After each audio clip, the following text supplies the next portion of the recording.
안녕하세요. 해피맘입니다. 제가 책을 읽어드리는 이유는 두 가지가 있어요. 첫째는 저도 그렇지만 여러 가지 이유로 책 읽기가 녹록지 않으신 분들이 편하게 들었으면 하는 마음이 있고요. 두 번째로는 제가 아주 오래전부터 사람을 안 만나다 보니 우울증 비슷하게 찾아왔고 한국말을 잃어버릴 정도로 발음이 어눌해지더라고요. 그동안 독서는 주로 윌라와 밀리 서재에서 오디오북으로 듣기만 하고 소리내어 읽지는 않았었거든요. 그래서 생각도 못해 책을 읽어서 유튜브에 올리기 시작했어요. 리딩과 목소리 둘 다 별로이지만 구독해주시는 분들을 위해서 더욱 발전해 나가는 모습을 보여드리겠습니다. 그리고 제가 다음 달에는 농촌에 한 달 살기를 하러 가는 관계로 9월에는 낭독을 못할 것 같아요. 가능하면 그곳의 생활도 블로그나 유튜브에 올려보도록 할게요. 그럼 사담은 여기까지 하고 오늘 소개해드릴 책은 하늘과 땅 식료품점입니다.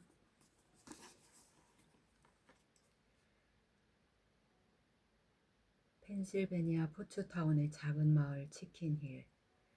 1972년 도심 개발을 위해 땅을 파헤치던 노동자들은 오래된 우물 하나를 발견하게 된다.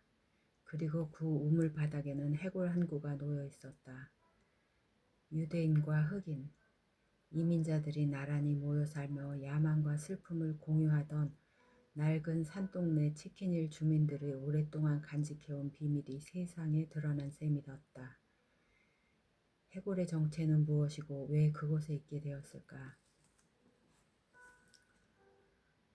절망의 그림자 속에서도 기적처럼 꿈틀거리는 삶의 활력, 복잡한 인종 갈등 속에 실제보다 과장된 캐릭터와 터무니없이 웃음이 나는 장면들이 뒤섞여 다분히 디킨즈적이다. 그의 작품을 맥브라이드적이라는 형용사로 부르게 될 날이 그리 멀지 않았다. 워싱턴 포스트.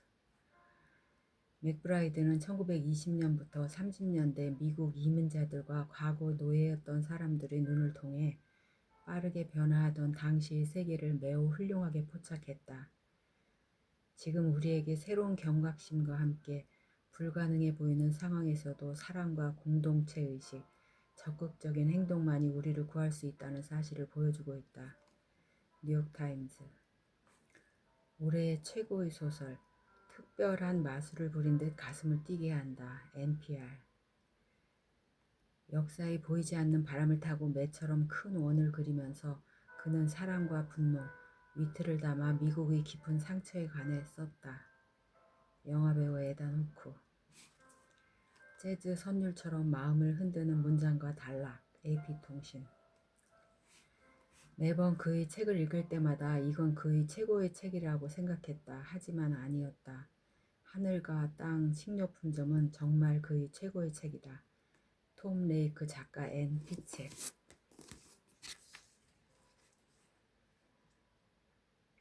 지은이 제임스 맥브라이드. 오프라 윈프리 북클럽 선택, 어메이징 브루클린과 전미 도서상 수상작 더굿 롤드 버드의 작가 제임스 맥브라이드는 세계적인 베스트셀러 작가이자 재즈 뮤지션이다. 1957년 아프리카계 미국인 아버지와 폴란드 출신 유대인 어머니 사이에서 태어났으며 브루클린의 빈민가 레드욱 지역과 퀸스의 세인트 올번스에서 어린 시절을 보냈다. 뉴욕 공립학교를 졸업한 뒤 오벌린 음악학교에서 작곡을 공부했고 뉴욕의 컬럼비아 대학교에서 저널리즘으로 석사학위를 받았다. 보스턴 글로브, 피플 매거진, 워싱턴 포스트 등 여러 매체에서 기자로 활동하는 한편 재즈계의 전설적인 인물인 지미 스콧의 색스폰 연주자로 활발한 활동을 했다.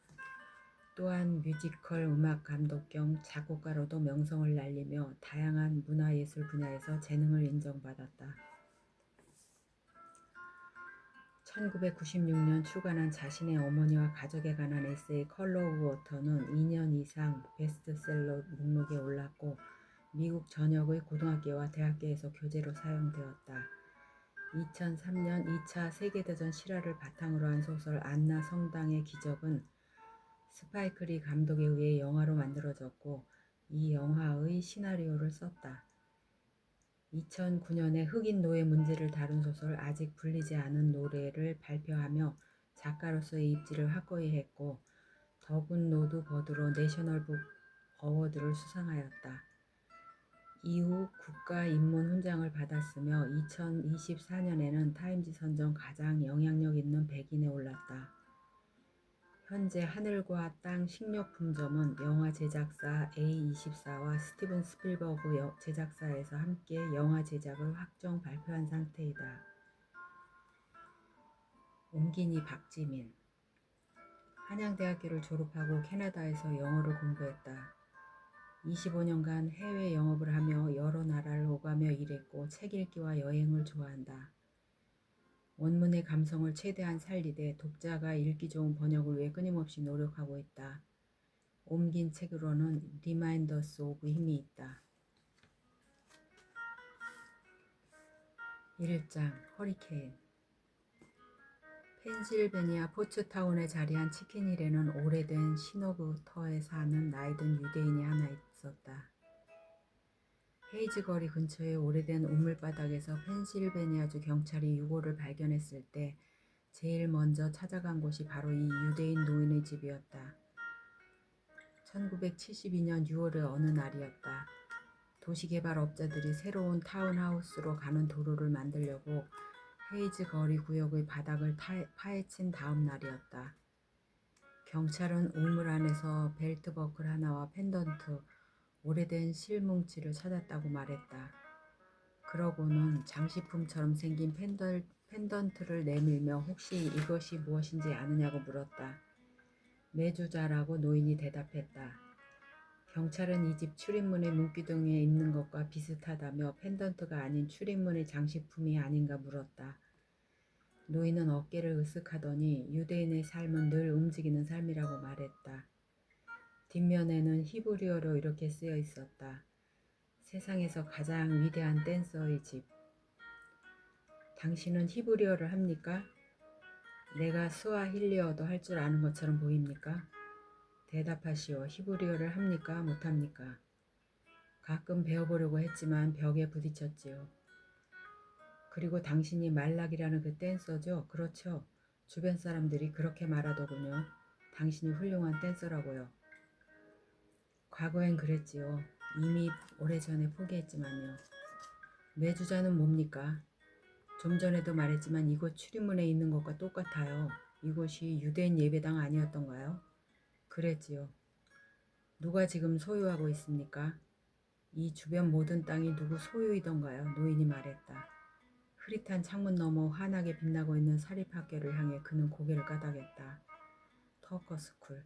언덕 제일 꼭대기에 자랑스럽게 자리 잡은 그 학교는 매끈한 잔디밭과 테니스 코트, 반짝거리는 교실들이 있었고 오만한 우아함을 지닌 거대한 요새는 금방이라도 무너질 듯한 치킨을 위해서 마치 불사조처럼 빛나고 있었다.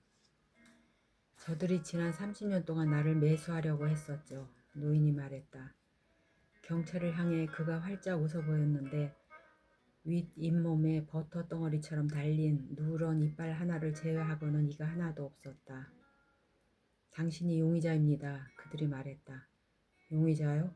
그가 대수롭지 않은 듯 대꾸했다. 꾸깃한 흰색 셔츠에 허름한 바지, 펜 몇 자루를 낡은 회색 조끼 가슴 주머니에 꽂고 주름진 탈릿을 어깨에 두른 이 노인은 좋기 여든을 훌쩍 넘어 보였다. 하지만 그가 옹이진 손을 바지 주머니에 넣으려 하자 주 경계를 지나는 인근 76번 고속도로에서 트랙터 트레일러에 딱지나 발부하고 교통지도를 한답시고 사이렌을 울리며 주부들의 차를 세운 뒤 공공안전에 대해 근엄하고 감동적인 강의를 해주며 하루를 보내왔던 주 경찰들은 정신이 혼미해졌다. 경찰들이 한 발짝 뒤로 물러서서 총을 빼려 할 정도로 노인의 손놀림은 능숙하고 재빨랐다. 하지만 노인이 꺼내놓은 것은 몇 자루의 펜이었다. 그리고 그중 하나를 경찰에게 건넸다. 괜찮습니다. 경찰이 말했다. 그들은 한참을 더 훑으며 곳곳을 돌아다니더니 우물에서 유골을 꺼내고 잠재적 살인 현장이 분명한 그곳을 조금 더 조사를 하고 나서 다시 오겠다고 자리를 떴다. 하지만 그들은 그 약속을 지키지 못했다. 왜냐하면 신이 치키니를 감싸 안으시고 이 비참한 곳에 마지막 정의를 실현하셨기 때문이었다. 허리케인 아그네스가 올라와 4개 카운티의 전기를 끊었다. 인근 스쿨길강은 2미터까지 물이 불었고 치키니의 한 흑인 노파에 따르면 포츠다운의 백인들은 마치 타이타닉호에서처럼 자신들의 집 지붕에서 뛰어내렸다고 했다. 언덕 아래 근사한 집들이 먼지처럼 쓸려 내려갔다. 폭풍은 모든 것을 닥치는 대로 끝장냈다. 가까이 다가오는 모든 것, 남자, 여자, 그리고 아이들을 물에 빠뜨렸고 다리를 부수고 공장을 무너뜨리고 농장을 산산조각 냈으며 수많은 피해를 입혔다. 백인들의 표현으로 하자면 수백만 하고도 수백만의 천문학적인 피해였다. 사실 우리같이 힐에 사는 유색인종들에게는 그저 백인들의 악독함을 피해 다니는 또 다른 하루였을 뿐이지만 나이든 그 유대인과 언덕에 모여 살던 비슷한 사람들은 자신들의 많은 것을 훔쳐갔던 그들로부터의 잃어버린 시간을 돌려받았다. 그리고 그들에게 부당한 대우를 받았던 유대인 여인 미스 초나는 그녀가 실천한 모든 선한 일들로 인해 하느님이 그녀를 고치고 이렇게 세워 그분만이 할 수 있는 방식으로 그녀에게 정의를 가져다 주었다. 자신을 사람의 아들이라 불렀던 그 사악한 인간은 이곳에서 오래전에 사라졌다. 그리고 기머거리 소년, 도도는 아직 살아있다. 그들이 도도의 사건으로 말미암아 그 캠프를 몽고메리 카운티에 세웠다. 유대인들이 그렇게 한 것이다. 신의 은총이 있기를. 그리고 옛 우물에서 발견한 시신을 빌미로 유대인들의 뒤를 쫓던 경찰들과 거물급으로 멍청한 멍청이들은 신이 모든 문제들을 전부 가져가 버리는 바람에 더 이상 유대인에게 불리한 증거를 찾을 수 없었다. 우물과 저수지, 유제품 공장, 우물안 유골, 그리고 유대인을 괴롭히는 데 사용할 수 있었을 이래저래 작은 것들은 마나타가우니강으로 씻겨 내려갔다. 그리고 그곳에서부터 누가 무엇을 어쩌다 그랬는지 모르지만 비밀의 조각들은 스쿨길 강으로 던져지고 거기서 다시 메릴랜드 체서피크만을 지나 대서양까지 도달했다. 그리고 그곳에 이름 부를 가치도 없는 썩은 악당의 뼈가 오늘날까지 떠돌고 있을 것이다. 노인 말라기의 경우에는 그 뒤로는 다시는 찾을 수 없었다. 허리케인이 제 할 일을 끝내고 소멸한 뒤 경찰들이 노인을 다시 찾아왔지만 그는 사라진 지 오래였다. 마당에 남겨진 해바라기 한두 송이뿐 그것으로 끝이었다. 말라기는 감쪽같이 사라졌다. 그는 그들 중 마지막 남은 사람이었다. 이곳에 남은 유일한 유대인. 그는 대단했다. 춤을 제대로 췄고 그는 마법과 같았어. 그리운 사람들, 마젤 토브.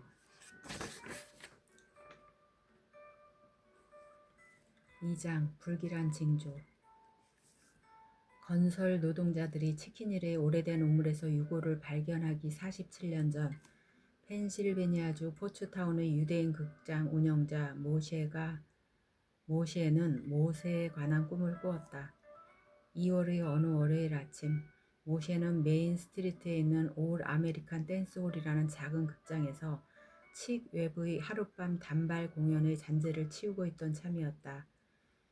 2달 전 탁월한 실력에다 태생적으로 클래즈머 음악에 천부적인 재능을 가진 미키 카츠를 클리블랜드에서 모셔와 모셰의 올 아메리칸 댄스홀 극장에서 주말 내내 가족 행사처럼 이디시어 음악을 들으며 방방 뛰어놀았을 때를 제외한다면 웹과 그의 광란의 12인조 밴드 공연은 모세가 지금까지 삶에서 목격한 최고의 음악 행사였다.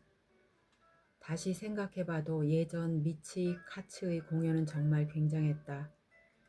클라리넷의 마법사 카츠와 새로 구성된 7인조 밴드가 동부 펜실베니아 산악지대에 40cm나 쌓이도록 퍼부은 맹렬한 12월의 눈보라를 뚫고 공연장에 도착할 수 있었던 것은 그들의 존경하는 하느님 덕분이었다.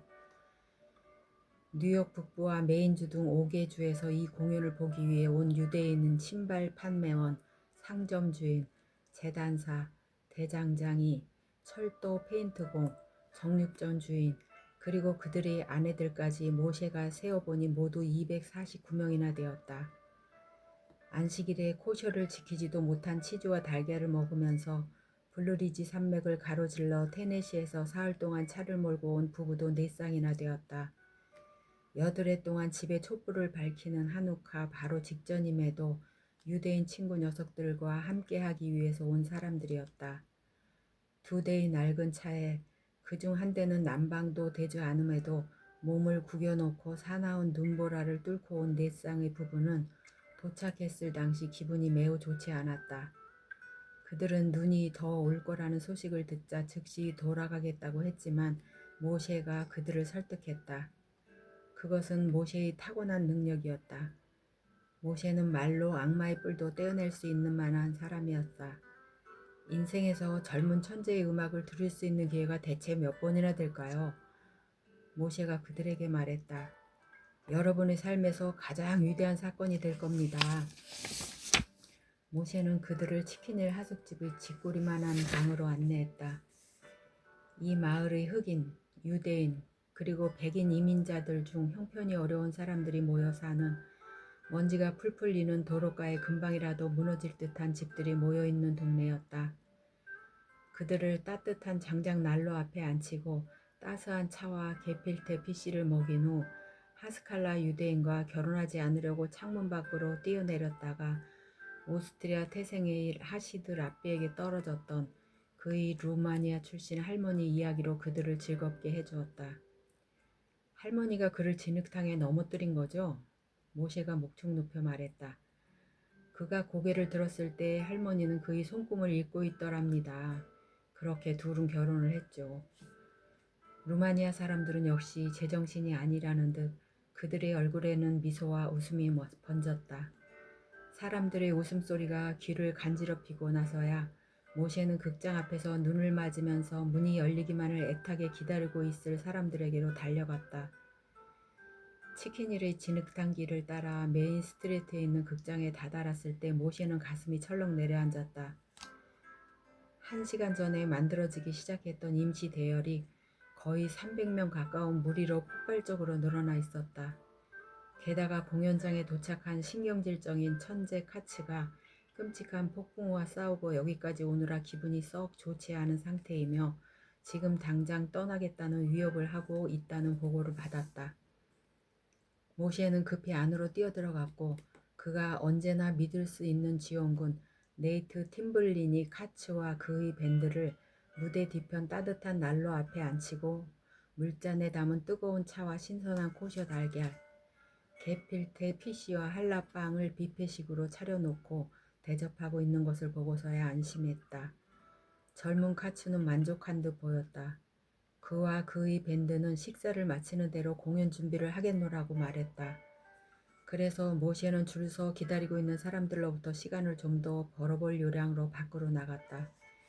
뒤늦게 도착한 더 많은 숫자의 사람들이 기차역에서부터 여행 가방을 들고 뛰어오는 모습을 보면서 그는 사다리를 붙잡고 위에 올라서 연설을 시작했다.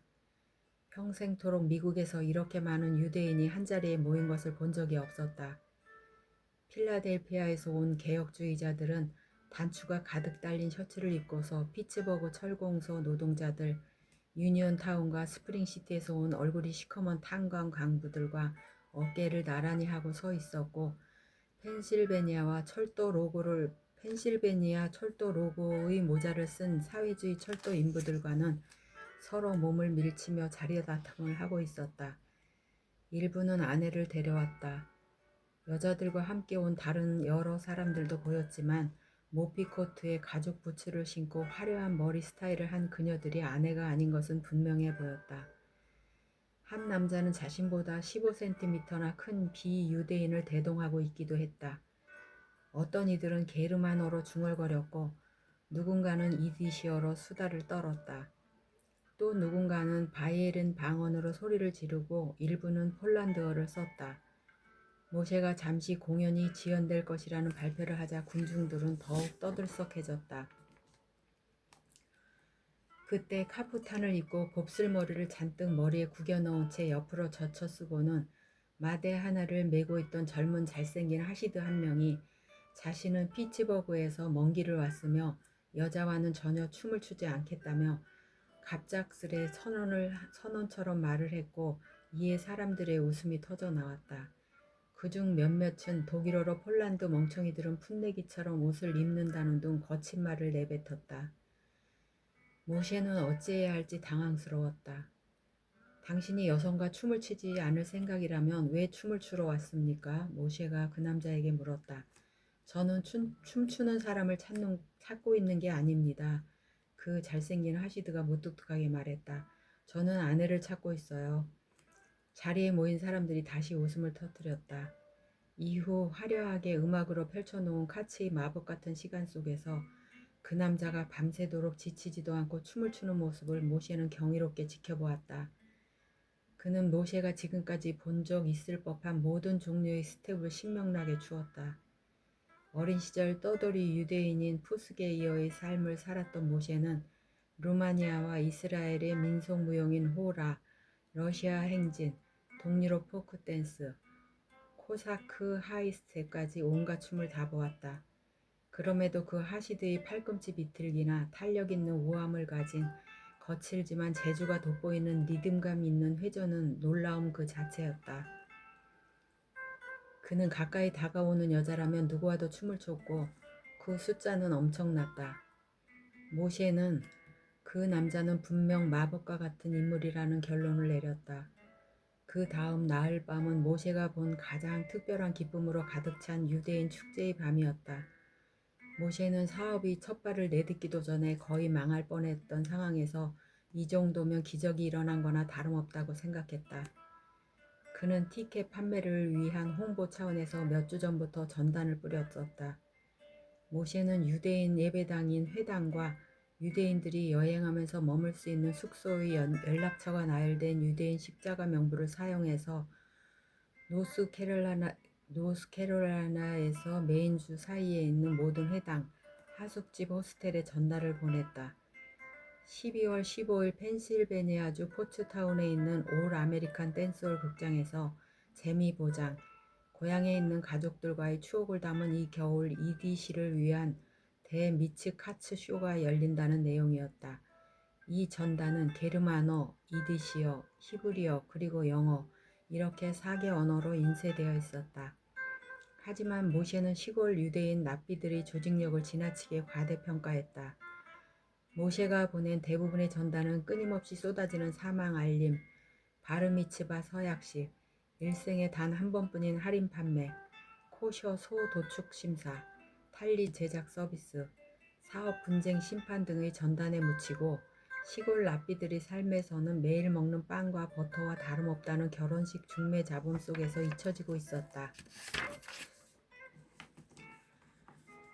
그나마 전단이 담긴 모셰의 편지를 열어볼 생각으로 봉투를 집어둔 몇 안 되는 영혼들은 대부분 영어를 모르는 갓 동유럽에서 이민해온 사람들이었는데 그들은 타이핑된 주소가 적힌 편지라면 모두 정부 통지서라고 여겼었다. 당장 자신과 자신의 가족을 옛 조국, 러시아 군인들이 특별한 선물을 들고 기다리고 있을 그곳으로 돌려보내고 입국 허가 도장을 취소하겠다는 내용일 거라고 생각했고 그렇게 그 전단들은 버려졌다. 게다가 모셰는 전단을 잘못된 신자들에게 보내기도 했다. 이디시어 전단이 독일어를 쓰는 교회에 보내지기도 했고 독일어 전단이 독일을 좋아하는 속물들을 경멸하는 이디시 유대인 교회에 전달되기도 한 것이다. 그리고 히브리어로 된 어떤 전단은 헝가리인에게 갔다. 볼티모어의 한 상인은 실수로 EDC 전단지의 내용을 일간지 광고 담당자에게 잘못 전달함으로써 소동을 일으키기도 했다. 주기적으로 일간지에 광고를 싣던 동부 볼티모어 유대인 타운의 옷 가게 주인이 그의 상점 안에서 EDC어로 된 모셰의 전단을 책상에 쌓여있던 볼티모어선 광고 신청서에 영어로 옮기고 있었다. 가게를 찾는 고객들에게 홍보하기 위해 이디셔와 영어로 상점 밖에 붙여둘 요량이었다. 그때 손님 2명이 가게 앞에서 언쟁을 벌이기 시작했고 옷가게 주인은 소란을 잠재우기 위해 밖으로 나갔을 때 영어를 잘 알지 못하는 이디셔만을 사용하는 그의 아내가 잔뜩 어질러진 남편의 책상을 지나다가 종이 더미에서 볼티모어선이라는 단어가 적힌 광고 신청서를 알아보고 반쯤 번역된 내용을 지난주 광고비로 지급해야 할 수표와 함께 봉투에 넣어 신문사로 발송했다. 이 전단을 받은 광고 담당자는 광고와 지역 소식의 차이를 이해하기에는 너무 멍청했다. 그래서 유대인은 항상 돈 관계는 철저하니 내일 게재하라는 메모와 함께 신문사 데스크에 전달했고 의도는 항상 좋은 독실한 카톨릭 신자 야간 편집장은 이디시어를 할 줄 안다는 새로 뽑은 19살짜리 헝가리인 복사 직원에게 이를 건네주었다. 이 청년은 엉망으로 번역된 문구에서 미키 카츠라는 이름을 보고는 이것은 광고입니다 라는 쪽지와 함께 광고부서로 돌려보냈다. 광고부서는 곡식을 거둬들이고 신께서 이스라엘의 자손들을 기적적으로 보호해 주신 것을 기념하는 유대 명절 초막절의 마지막 날인 토요일 신문에 큰 글자로 이를 게시했다. 그 결과는 재앙이었다. 모세의 전단 원본에는 이디시어로 이렇게 쓰여 있었다. 위대한 미키 카츠를 만나러 오세요. 일생에 단 한 번뿐인 이벤트, 유쾌한 재미와 유대인의 추억, 이제껏 들어본 적 없는 뜨거운 클레즈머. 번역된 광고는 영어로 이렇게 읽혔다. 미츠 카츠가 온다. 한 번 인생은 영원한 인생. 유대인이 불타는 것을 보시고 춤을 추고 즐기세요. 이 광고는 동 볼티미어 유대인 마을에 공포와 분노를 일으켰는데 많은 주민들은 마을의 첫 번째 랍비였던 데이비스 아이혼이 남북전쟁 당시 노예제도를 반대하는 목소리를 냈다가 어떻게 마을에서 쫓겨나고 그의 집이 어떻게 불태워졌는지 여전히 기억하고 있었다. 그들은 상인에게 가게 문을 닫고 도시를 떠날 것을 요구했다. 모셰는 이 재앙 같은 이야기를 듣고 거의 기절할 뻔했다. 그는 당장 볼티모어로 달려가 천성이 착한 이 상인에게 생긴 문제를 바로잡기 위해 다시 수정된 광고를 낼 수 있도록 $400를 썼다. 하지만 때는 이미 늦었다. 첫 번째 광고는 볼티모어 유대인들을 분노하게 했지만 두 번째 광고는 실제로 일어난다고 믿기에는 힘든 이야기였다. 뭐라고? 클래즈머 댄스라고? 미키 카츠와 함께? 카츠와 같은 스타가 대체 왜 펜실베니아 동부의 언덕에서 가난한 판매원들과 재단사들을 위해 공연을 하지? 미국 극장에서? 그런데 푸스게이어 루마인이 운영한다고? 푸스게이어는 극장을 소유하지 않아. 그들은 항상 떠돌아다니고 노래를 부르고 차르의 군인들에게 두들겨 맞을 뿐이야. 그나저나 포츠타운이 어딘데? 그런 곳에 유대인이 살고 있기나 해? 말도 안 되는 소리. 이건 함정이야. 그 결과가 카츠를 보려고 볼티모어에서 온 네 커플이었다. 모시에는 볼티모어 유대인 커뮤니티에 크게 기대를 걸고 있었다. 콘서트가 있기 5주 전 이미 극장 임대 보증금을 빌린 바 있던 필라델피아의 사촌 이삭에게 $1,700의 빚을 추가로 졌고 아버지가 돌아가셨을 때보다 더 큰 상실감을 느낀 모셰는 무릎을 꿇고 영적 회복을 위해 신께 기도했으나 아무런 답도 듣지 못했다. 그러다가 기운이 쭉 빠진 채 치킨힐의 유일한 유대인 식료품점인 하늘과 땅 식료품점의 주변을 걷고 있는 자신을 발견했다. 식료품점 주인이었던 야코브 플로르라는 이름의 랍비는 이 젊은 누마니아인이 안쓰러웠던지 자신의 탈무드를 보며 히브리어를 공부할 것을 제안했다. 그는 막내딸 초나가 일하고 있는 지하실 창고에 탈무드를 보관하고 있었다. 초나는 소아마비 때문에 다리 한쪽이 다른 쪽보다 짧아서 10cm 두께의 밑창이 깔린 부츠를 신었다. 온종일 그녀는 채소를 분류하고 통에 있는 우유 크림과 재료를 저어 버터를 만들며 시간을 보냈다. 모셰는 자신의 모든 것이 저당 잡힌 데다 하느님이 꼭 필요한 상황이었기 때문에 랍비의 제안을 받아들여 몇 날 며칠 오후에 말씀을 읽고 곰곰이 생각을 하며 시간을 보냈다. 돌아가신 아버지가 생각이 났고 가끔은 초나를 훔쳐보았다. 조용하고 소심한 성격의 어린아이로만 희미하게 기억에 남아있던 초나가 지금은 꽤 성숙한 17살이 되어 있었다. 다리를 절뚝거리긴 했지만 그녀는 오똑한 콧날과 달콤한 입술, 풍만한 가슴, 칙칙하고 헐렁한 모직 치마를 입었음에도 볼록한 뒤태, 그리고 유쾌함과 즐거움으로 반짝거리는 눈을 가진 미인이었다.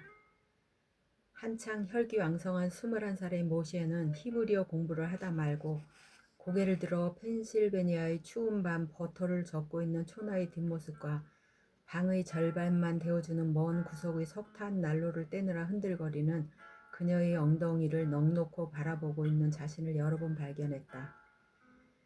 그녀는 재치 있는 유머로 가득한 활기찬 영혼이었다. 며칠 동안 편안하게 대화를 나누면서 그녀는 따뜻한 농담으로 그를 기분 좋게 해주고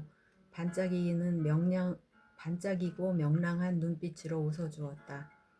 젊은 모시에는 마침내 다가오는 콘서트, 막대한 부채, 이미 지출한 돈, 잘못된 광고, 어려운 스타의 요구사항 등 그의 어려움을 고백했다. 나는 모든 것을 잃게 될 거예요. 그가 말했다. 초나가 모세와 불타는 석탄 이야기를 떠올리게 된 것은 버터통을 지켜보고 서 있던 바로 그 순간이었다. 그녀는 아무도 보는 사람이 없는지 문을 힐끗 보며 확인을 하더니 그가 앉아있는 책상으로 가서 여자는 만지는 것이 금지된 아버지 낡은 탈무드를 들어 올리더니 그 아래에 있던 미드라시 라빠를 집어들었다. 그리고 탈무드는 다시 제자리에 내려놓았다. 초나는 모세의 오경이 포함되어 있는 미드라시 라빠를 펴서 모세와 불타는 석탄 이야기를 펼쳐들었다. 그녀는 자신이 종교에 관심이 아주 많은 사람이며 모세의 이야기는 항상 그녀에게 위안을 주었다고 털어놓았다. 그때였다. 자신의 극장 몰락을 목전에 두고 있던 그때 한쪽 눈으로는 성스러운 미드라시 라빠를 다른 한쪽 눈으로는 아름다운 초나의 사랑스러운 손을 바라보며 첫사랑의 설렘으로 가슴이 두근거리던 그때 모시에는 처음으로 모세와 불타는 석탄 이야기를 알게 되었다. 초나가 히브리어로 그에게 읽어주었고 그는 4단어 중 1단어 정도만 알아들으며 이야기를 파악해 나갔다. 파라오는 아기 모세의 한쪽에는 불타는 석탄이 담긴 접시를 다른 한쪽에는 반짝이는 동전과 보석이 담긴 접시를 놓았다. 아기가 영리하다면 반짝이는 금과 보석에 끌려 손을 뻗을 테고 파라오의 후계자를 위협하는 존재로 여겨져 죽임을 당할 것이다. 석탄을 만진다면 어리석어서 위협이 되지 않을 거라 간주해서 살게 될 것이다. 모세는 동전을 만지려고 손을 뻗기 시작했는데 그때 천사가 나타나 손을 재빨리 뜨거운 석탄으로 옮겼고 아기 손가락은 석탄에 대었다. 아이는 손가락을 입안으로 집어넣었고 혀를 대는 바람에 평생 언어 장애를 갖게 되었다. 모세는 남은 생 내내 말을 하는데 결함이 생겼지만 유대인에게 가장 중요한 스승이자 지도자의 목숨은 이렇게 구해졌다. 모세는 황홀한 고요 속에 귀를 기울였고 그녀가 말을 마치자 하늘만이 전해줄 수 있는 사랑의 빛으로 자신이 깨끗해지고 있는 것 같았다. 모세는 그 뒤로 며칠 동안 창고에 와서 예전에는 양가 감정이 존재했던 미드라시 라빠의 말씀과 그를 거룩한 말씀으로 인도한 어린 꽃의 이야기로 자신을 가득 채웠다. 미드라시 라빠 수업 셋째 주가 끝날 때쯤 모세는 초나에게 청혼을 했고 놀랍게도 그녀는 받아들였다. 다음 날 모세는 야코브의 은행 계좌에 140달러를 선물로 입금한 후 그와 그의 아내를 찾아가 딸과의 결혼을 허락해달라고 부탁했다. 둘 다 불가리아 출신인 이 부모는 키클롭스도 아닌 남자가 장애가 있는 딸과 결혼하겠다는 사실에 뛸 듯이 기뻤고 모세가 루마인이라도 괜찮겠냐고 물었더니 그들은 선뜻 동의했다. 다음 주는 어떻습니까? 모세가 물었다. 안 될 게 뭡니까? 그들이 말했다. 조촐한 결혼식이 포츠타운의 17 유대인 가정을 담당하는 작은 유대교 회당, 아하바 다킴에서 열렸다. 모셰의 사촌 이삭이 필라델피아에서 왔고 기뻐서 어쩔 줄 몰라 하는 행복한 초나의 부모님, 그리고 7가지 결혼식 축복을 암송할 때 증인이 되어줄 10명의 정족수를 채우기 위해 부른 몇몇의 지역 유대인이 참석했다. 그중 2명은 필라델피아 철도에서 일하는 폴란드인 노동자로 코셔 음식이나 맛보려고 치킨힐로 서둘러 올라온 사람들이었다. 2사람은 결혼식에 참석하기로 했지만 다음날 아침 출근을 위한 택시비로 각각 $4씩을 요구했다. 야코브는 거절했으나 모셰가 기꺼이 그 돈을 냈다. 그가 지금껏 가능하리라 꿈꿔왔던 것보다 더 크나큰 행복을 그에게 가져다 준 여자와 결혼하는 것에 비하면 작은 대가였다. 그의 새로운 사랑이 너무나 큰 나머지 다시 힘을 얻어 이미 지출한 $1,700에 대해서는 잊어버리고 차를 $350에 팔고 이삭에게 다시 $1,200를 더 빌려서 이번에는 제대로 된 전단을 만들고 정확한 곳에 공연 광고를 했다. 서서히 티켓 판매량이 늘어나더니 공연이 다가오자 판매량은 급등을 했다. 결국 400장이 넘는 입장권이 판매되었다. 모셰는 이 모든 것이 새로운 사랑 덕분이라고 생각했다. 4일 밤 동안 미키 카츠와 그의 마술 같은 음악가들은 펜실베니아 동부에서 들어본 것 중 가장 열렬하고 영광스러운 클래지머 음악을 쏟아냈고 거칠고 저속하고 더 이상 춤을 출 수 없을 때까지 계속되는 유대인 파티의 나흘 밤, 모셰는 음료수, 음식, 달걀, 생선 등 모든 것을 다 팔아치웠다. 심지어 보통은 흑인들을 위해 따로 비워두는 2층 발코니까지 20명의 뉴요커들을 올려야 했다. 당장 떠나겠다고 하던 테네시에서 온 4커플은 주말 내내 머물고 여자와는 춤을 추지 않겠다고 맹세하던 하시드 춤꾼도 마찬가지였다. 대단한 성공이었다. 축제가 끝난 다음 날 아침, 모셰는 극장 앞 인도를 쓸고 있는데 그 춤추는 하시드가 기차역 방향으로 서둘러 걸어오고 있는 것을 보았다. 모피 모자는 사라지고 그 자리에 중절모를 쓰고 있었고 카프타는 스포츠 코트 길이의 자켓으로 잘려 있었다. 모셰는 거의 그를 알아보지 못할 뻔했다. 그 젊은이가 가까워졌을 때 모셰가 물었다. 당신은 어디에서 왔습니까? 하지만 이미 그 남자는 빠르고 조용히 그를 지나 인도를 따라 걸어가고 있었다. 모셰는 그의 등 뒤에다 대고 소리쳤다. 당신이 어디에 살든 그곳은 세상에서 가장 위대한 춤꾼의 고향일 겁니다. 그건 확실해요. 그게 다였다. 그런데 그 하시드는 걸음을 멈추고 마대에 손을 뻗더니 슬리보비츠 브랜디 한 병을 꺼내 아무 말 없이 모세에게 돌아와 건네주었다. 그러고는 발길을 돌려 다시 빠르게 인도를 따라 걸어갔다. 모셰는 그의 등을 보며 유쾌하게 외쳤다. 아내를 찾았습니까? 저는 아내가 필요 없습니다. 그는 돌아보지도 않고 손을 저으며 말했다. 저는 사랑이란 게 뭔지 모르겠네요. 뭐라고요? 스펀지 케이크 같은 거죠. 그가 말했다. 당신은 무슨 말인지 모르겠죠?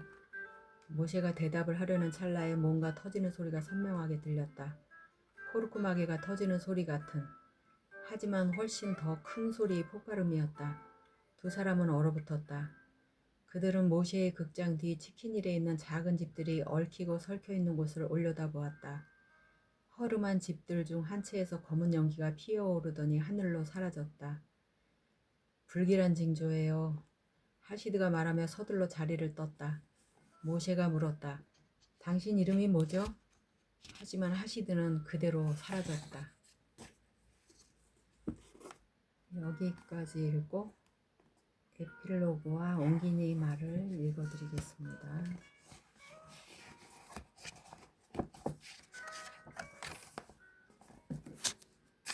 에필로그 22살의 허셀 코플러와 24살인 형 이겔 코플러가 펜실베니아 버인에서부터 페너스트 병원까지 석탄을 나르는 펜실베니아 화물열차 탱커 토트의 제동수로 취직했을 때는 미국에 온 지 6주밖에 되지 않았다. 이 2명의 전직 오스트리아 철도원 출신 유대인 난민에게 미국이란 놀라움으로 가득 찬 땅이었다. 물론 이해할 수 없는 언어가 있었고 코셔를 지키지 않는 맛있는 음식들이 있었다. 그리고 사람들이 도시와 마을로 몰려들면서 거대한 공장에서 끝도 없이 뿜어져 나오는 매연에 놀랐다. 하지만 처음 도착 후 경험하는 이것들은 1936년 현충일 주말에 페너스트에서 버인으로 향하는 사람들의 화물 열차에서 키가 크고 흐느적거리는 흑인이 화물칸 구석에 앉아 울고 있는 아이를 팔에 안고 달래는 모습을 보는 것처럼 이상하지는 않았다. 놀라움과 불가 사이의 땅에서 이것이 당연 으뜸이었다. 그들은 그 남자에게 말을 걸지 않았다. 자신들의 상사였던 노조원 유리 구진스키의 주문은 명확했기 때문이었다. 유리는 폴란드 출신의 같은 유대인이자 철도원이었다. 미국에 온 지 17개월 정도 된 그는 말수가 적고 영어가 그리 훌륭하지는 않았지만 항상 친절함을 두 형제에게 보여주었다. 그날 아침 그는 심지어 두 사람에게 점심 도시락을 주었다.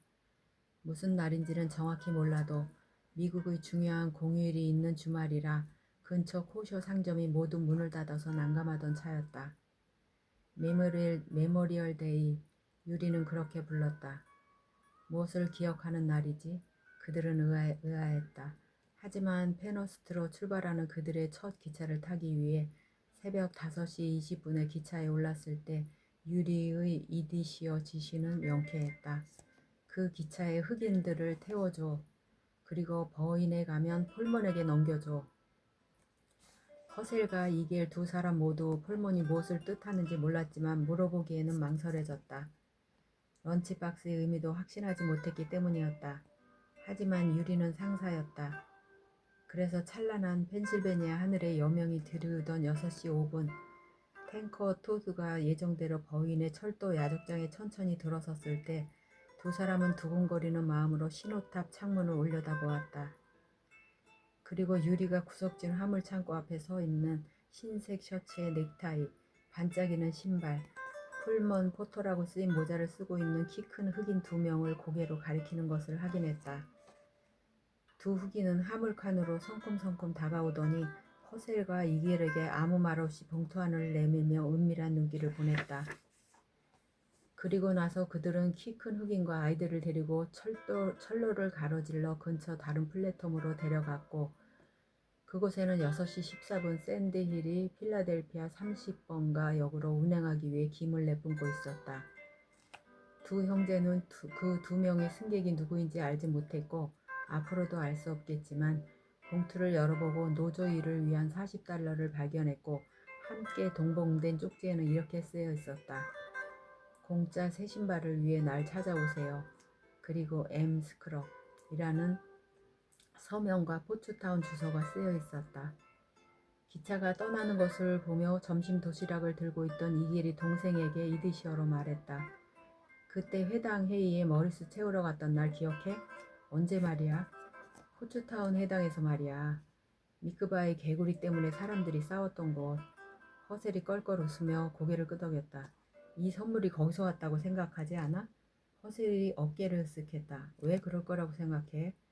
거기서 흑인들에 대해서 이야기했었잖아. 허드슨 씨는 깜둥이 뭐라고도 하고. 허셀은 손을 흔들며 일축했다. 바보 같은 소리 하지 마. 이 나라에 수천 명의 흑인이 있어. 형, 왜 이 돈이 거기서 나와? 하지만 이런 것이 세상의 경이로움 중 하나였다. 실제로 이 돈은 그때 해당 회의에서 나온 셈이었기 때문이었다. 물론 신발 약속은 해당 회의에 참석했던 어부의 쌍둥이 형제 마브 스크럽스 켈리스가 한 것이긴 했지만 돈은 모세의 사촌 이삭에게서 나왔고 이삭이 버니스에게 건네고 버니스는 페트에게 다시 페트는 네이트의 아내 에드에게 그리고 에드는 다시 남편에게 전한 돈이었다. 네이트의 돈을 전달받은 페이퍼는 풀먼 포토 친구 2명을 통해 유리에게 다리를 놓았고 결국 두 사람이 기차에 탈 수 있도록 만들었다. 그렇게 키 큰 흑인과 아이는 버인에서 필라델피아로 간 뒤 또 다른 풀먼 포토의 도움을 받아 남부로 가는 고속열차 제너럴리 1등석 풀먼 침대 칸을 타고 사우스 캐롤라이나 찰스턴까지 갈 수 있게 되었다. 바로 로우 컨트리, 네이트의 고향. 네이트는 다시는 애들을 만날 수 없을 거라 생각했다. 그리고 기차가 필라델피아를 벗어날 때쯤 자신은 그녀의 사랑을 받을 자격이 없다고 생각했다.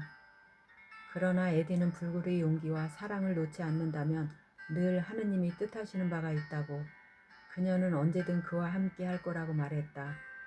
그때는 믿지 않았다. 그는 결국 혼자가 되었다. 더 이상 아무도 없었다. 도도는 네이트의 팔에 안겨 병동 침대의 지하로 내려가던 기억, 덜컹거리는 수레를 타고 자유의 공기가 느껴졌던 순간, 자신을 어린아이처럼 안아서 올려주던 2명의 유대인 제동수, 네이트가 화물칸에서 자신을 달래주던 손길, 그 순간들을 언젠가는 잊을지도 모른다. 침대칸을 타고 찰스턴으로 향하던 내내 폴먼 포터들은 수시로 들러 밥, 햄, 치킨, 케이크, 그리고 아이스크림을 도도가 원하는 만큼 가져다 주었다. 이 또한 잊혀질지도 모른다.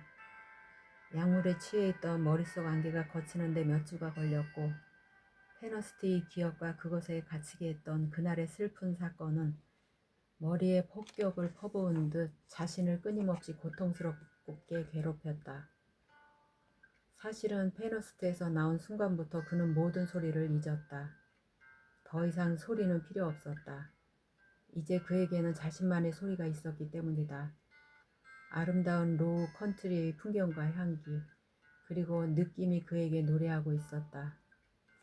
필라델피아 유대인 극장 주인 이삭이 도와준 $300를 가지고 매입한 사우스캐롤라이나 농장에서 보낸 지 여러 해가 지났다. 이삭은 사촌 모셰와 여럿의 다른 유대인 극장 주인들과 함께 펜실베니아 산맥에 장애가 있는 아이들을 위한 캠프를 세웠다고 했다. 캠프 초나라는 이름의 캠프는 올해 유대인들의 손에 유지되었다. 소녀는 어른이 되어 농작물을 기르고 소젖을 짜고 일주일에 3번 교회에 나갔다. 다리를 움직이지 않고 가스펠 음악에 맞춰 샤우트 댄스를 추는 법도 배웠다. 그리고 아이들에게 어떻게 지붕을 고치는지, 어떻게 나무줄기로 의자를 짜는지, 어떻게 무쇠솥에 고기를 삶는지, 스페인 이끼 식물을 어떻게 피해 걸어다닐 수 있는지를 가르쳤다. 네이트에게서 말이 끄는 방앗간에서 사탕수수를 가는 법을, 네이트를 찾아 이곳까지 온 에드에게는 쌀과 밀가루로 음식을 만드는 방법을 배우는 자신의 아이들을 지켜보았다. 그리고 사랑하는 아내로부터 진달래와 그가 가장 좋아하는 해바라기를 기르는 법을 배웠다. 그는 모든 색깔의 모든 크기의 해바라기를 심었다. 펜실베니아의 삶은 그의 기억 속 전부 다 지웠다. 하지만 아무리 노력해도 빛나는 검은 머리에 반짝이는 눈, 편안한 미소와 마법의 구슬을 가졌던 그분에 대한 기억은 지워지지 않았다. 그리고 캄캄한 어둠 속 등대처럼 태양이 다시 뜰 때까지 밤새 손가락을 맞대고 있던 그 친구도 잊을 수가 없었다. 그 손가락에 대한 기억, 외롭고 하얗던 손가락, 우정과 연대의 그 손길은 밝게 빛나는 별처럼 그의 기억 속에 반짝이고 있었다. 도도의 충만하고 보람찬 삶이 계속되는 동안 그 기억은 사라지지 않았다. 그는 포츠타운의 도도가 아니라 네이트 러브 2세이자 세의 아들과 2명의 딸을 둔 아버지로 죽었다. 네이트는 결국 마지막 러브가 아니었다. 삶은 계속될 것이다. 그의 아이들과 아이들의 아이들이 그가 세상을 떠날 때 곁을 지켜주었다. 도도는 1972년 6월 22일 허리케인 아그네스가 포츠타운을 온통 휩쓸어 버리던 날이자 말락이라는 이름의 유대인 노인이 펜실베니아 남동부 언덕에서 영원히 사라진 다음 날 죽었다. 그리고 처음 12년의 삶의 혼란스러움을 씻어내도록 도와주었던 해바라기와 여름 이끼에서 몇 발자국 떨어지지 않은 곳에서 사랑하는 사람들에 둘러싸여 영원한 잠에 빠져들기 직전 그는 4단어를 마지막으로 중얼거렸다. 그를 알고 그를 사랑했던 삶의 마지막 순간, 그를 둘러싸고 있던 모든 이들에게 영원히 수수께끼 같은 말, 그 자리에 없는 한 사람, 지금은 저 먼 곳에 몸이 불편한 사람이 아무도 없는 그곳에서 그가 올라오기를 기다리고 있을 한 사람, 2사람이 헤어진 후 그에게 닥친 수많은 모험 이야기를 듣고 싶어 안달이 났을 한 사람을 위한 말이었다. 그는 누군가를 향해 외쳤다. 정말 고마워 몽키 팬츠. 옹기니의 말. 제임스 맥브라이드만큼 미국 소시민의 삶과 역사, 인종차별 문제, 그리고 종교까지 편견과 차별이 난무하는 우리들 삶에 대한 성찰을 적절한 가벼움과 버무려 잘 보여주는 작가가 또 있을까? 미국 평단의 천사와 함께 미국 온 오프라 서점가를 뜨겁게 달군 하늘과 땅 식료품점 번역을 맡게 되었을 때의 설렘, 기대감과 함께 어려운 주제의식도 별일 아닌 듯 툭 드러내는 작가의 표현 방식과 위트를 어떻게 잘 표현할 수 있을까 하는 고민도 밀려왔다. 낯선 유대인들의 삶, 대공황 직전이었던 1930년대 시대적 배경, 흑인 분리 정책이 시행되고 이민 금지 정책이 발표되던 당시 역사적 혼돈의 상황 등 자료 조사에도 많은 공들을 들여야 했다. 아프리카계 흑인 아버지와 유대인 백인 어머니 사이에서 태어난 제임스 맥브라이드는 자기 뿌리와 경험을 바탕으로 실존하는 펜실베니아 포츠타운의 치킨힐이라는 가상의 마을을 세워 우리를 이렇게 또 다른 세계로 안내했다. 신체적 장애가 있거나 피부색이 다르거나 부와 권력을 갖지 못했거나 일상에 보이는 수많은 불합리와 편견, 그리고 그걸 당연하게 생각하는 사람들의 태도를 보여줌으로써 작가는 선과 악, 이분법적 사고보다는 사람마다 각자의 선한 의지와 삶의 태도를 말하고 싶었던 것 같다. 우리는 보통 주인공 위주의 사건과 감정선을 따라가는 것에 익숙하다. 하지만 이 소설에서는 누가 주인공인지 감히 말할 수가 없다. 너무 많은 인물이 등장해 인물 정리 노트가 따로 필요하지 않을까 싶을 정도다. 하지만 작가는 스쳐 지나가듯 등장하는 모든 인물에게도 각자의 이름과 사연을 부여하고 있다. 누군가는 쓸데없이 왜 그리 많은 인물이 나오는지, 줄거리와 상관없는 그들의 이야기를 왜 그렇게 시시콜콜 전부 설명하는지 모르겠다고 할지도 모르겠다. 하지만 우리들 삶이 그렇지 않은가? 각자 자기 삶의 주인공으로서의 오늘을 살고 있지만 나와 관계를 맺고 있는 수많은 사람들 또한 각자의 삶과 이야기가 있을 것이다. 하늘과 땅 식료품점 소설을 읽다 보면 등장인물들의 숨은 이야기에 호기심이 발동하게 된다.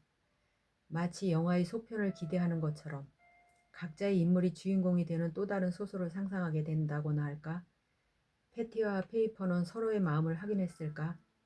에디와 네이트는 어떻게 만났으며 에디는 사우스캐롤라이나까지 또 어떻게 찾아올 수 있었을까? 모세와 이삭이 장애 아동을 위한 학교를 만든 것은 초나의 유언 때문이었을까? 소설 속에서 짧게 지나간 이야기의 다음 내용이 궁금해진다. 맥브라이드가 원했던 새로운 방식의 소설이 아닐까? 소설 속 초나는 지금까지 내가 만난 가장 매력적인 여성 캐릭터였다.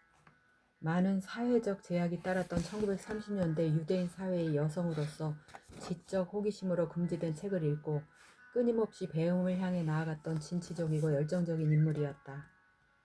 그리고 편견 없는 마음과 인간에 대한 사랑으로 힘들게 살아가는 이웃들에게 희망이 되어주었던 밝고 당찬 캐릭터였다. 당시 유럽에서 이주해온 유대인들은 흑인과 다름없이 차별받고 외면받았다. 미국 주류 사회에 편입하지 못했던 그들과 흑인, 이탈리아계, 또 다른 이민자들은 같은 인종, 같은 종교, 같은 피부색끼리 작은 파벌을 만들어 살았고 처음에는 결코 서로에게 포용적이지 않았다. 하지만 그들은 정부가 12살 흑인 소년 도도를 극악의 환경인 펜허스트 수감시설에 수용하기로 하자 소년을 구하기 위해 각자의 노력을 기울인다. 인권이 무시되고 감금과 학대가 자행되었던 역사적으로 존재했던 최악의 수감시설 펜허스트 정신병원의 묘사는 고통스러울 정도였다. 그렇게 그들은 하나의 목표를 향해 다같이 뜻을 모으고 행동하며 통합을 이루어 나간다. 계절과 날짜 같은 시간적인 개념이 조금 맞지 않는 부분들이 있었다.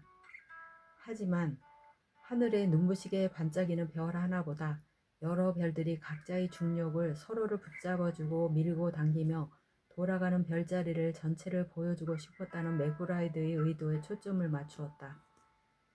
이 책을 읽고 나면 선한 의지, 인간에 대한 사랑이 얼마나 소중하고 큰 영향력을 가지는지 생각해보게 된다. 더 나은 사람이 되고자 하는 의지, 그렇게 새로운 희망, 화음을 만들고 함께 살아가고 싶다는 마음, 오늘 하루도 더 나은 세상을 만들기 위한 작은 실천을 해야겠다.